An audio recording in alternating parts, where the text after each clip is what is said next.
Master ৰচয়িতা হোৱা। ওম শান্তি। আজিৰ মুৰলী ৭ তাৰিখ ৪ মাহ ২০২৪।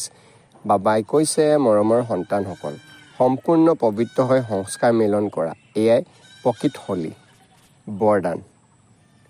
সময়ক শিক্ষক কৰি লোৱাৰ পৰিৱৰ্তে পিতাক শিক্ষক কৰি লওঁতা মাষ্টৰ ৰচয়িতা হোৱা। বহুত সন্তানৰ সেৱাৰ উৎসাহ আছে, কিন্তু বৈৰাগ্যবৃত্তিৰ প্ৰতি মনোযোগ নাই। এই ক্ষেত্ৰত অসাৱধান।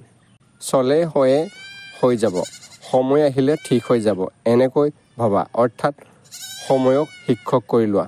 সন্তানসকলে বাবাকো সান্তনা দিয়ে, চিন্তা নকৰিবা, সময়ত ঠিক হৈ যাব, কৰি ল'ম, আগবাঢ়ি যাম। কিন্তু তোমালোক হৈছা মাষ্টৰ ৰচয়িতা। সময় তোমালোকৰ ৰচনা। ৰচনা মাষ্টৰ ৰচয়িতাৰ শিক্ষক হ'ব, এইটো শোভা নাপায়।